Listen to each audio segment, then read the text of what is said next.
Mobile बंद करिए please बाबू।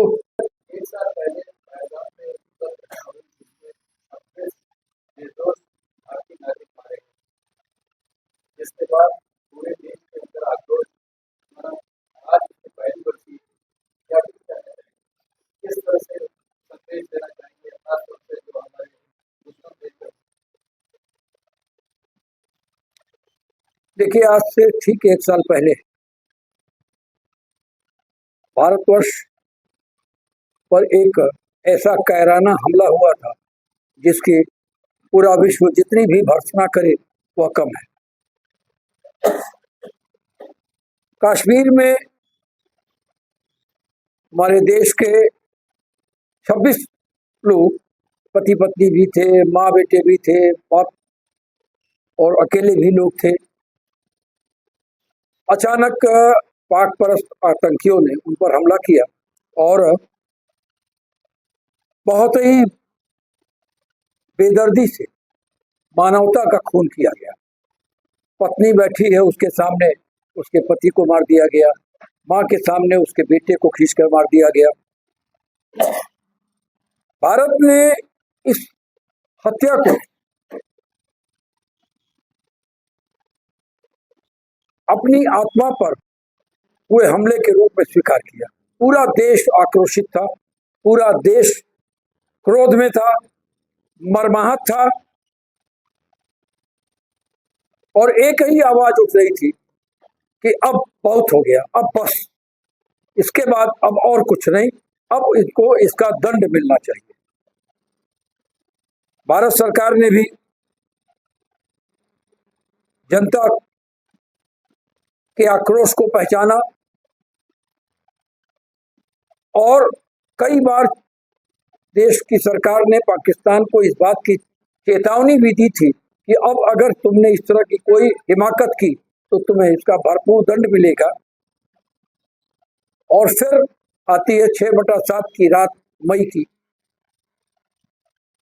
जिसमें तीनों ही भारत की तीनों सेना के संयुक्त अभियान के तहत एक ऑपरेशन सिंदूर चलाया गया और देखते ही देखते पाकिस्तान में, पाक ऑक्युपाइड कश्मीर में, पाकिस्तान में चल रहे 9 बड़े आतंकी शिविरों को नेस्तनाबूद कर दिया गया। सैकड़ों की संख्या में आतंकवादी मारे गए।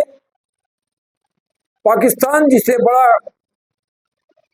गुरूर था चीन के उन हथियारों पर जो उसे चीन से खैरात में मिले थे कि जिनके दम पर वो भारत को रोक सकता है, कोई भी रडार, कोई भी एयर डिफेंस सिस्टम काम नहीं आया। 6 जहाज जिसमें F-16 जिसे अमेरिका अजेय मानता है वह भी मार गिराए गए। और तीसरा दिन आते आते पूरा पाकिस्तान की सेना घुटनों के बल बैठ गई और अमेरिका के साथ गुहार करने लगे कि अब बचाव बहुत हो गया। पाकिस्तान के कमांडर ने, इन चीफ ने भारत से संपर्क किया। भारत ने भी यह मानते हुए कि इन्हें भरपूर सजा दे दी गई है, इस चेतावनी के साथ युद्ध विराम किया कि ऑपरेशन सिंदूर खत्म नहीं हुआ है, यह जारी है। जब भी तुम्हारी हिमाकत होगी दोबारा तुम्हें भरपूर दंड दिया जाएगा। इसे ऑपरेशन सिंदूर नाम सिर्फ इसलिए दिया गया था कि पाकिस्तानियों ने अपने कायराना हमलों में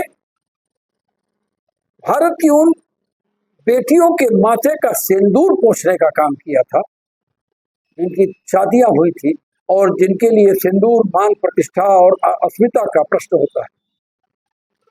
इस ऑपरेशन के जरिए भारत ने उन बेटियों को ढाढ़स बताया जिन्होंने अपना सर्वस्व खो दिया था, देश को विश्वास दिलाया कि अगर ऐसी दुर्घटना हुई फिर तो उसका भरपूर जवाब मिलेगा। और इस घटना के बाद कश्मीर में भी जो पाकिस्तानियों को थोड़ी बहुत शरण मिलने की स्थिति बची थी वह भी समाप्त हुई, क्योंकि इस घटना में उन्होंने कश्मीर के भी 1-2 लोगों की हत्याएं की थी। आज कश्मीर फिर शांत है, लेकिन पहलगांव आज भी उदास है। और यह उदासी तब तक नहीं जाएगी जब तक पूरा कश्मीर भारत के झंडे के तले नहीं आ जाएगा। आज भी वहां सैलानी जाते हैं, उस घटना स्थल तक नहीं जा पाते हैं, लेकिन उस धरा को प्रणाम करके आते हैं, वहां बहे हुए निर्दोष भारतीयों के रक्त को प्रणाम करके आते हैं। और उनके चेहरे का यह आक्रोश एक संदेश देता है कि अब सिर्फ और सिर्फ एक कश्मीर रहेगा। जय हिंद, जय भारत।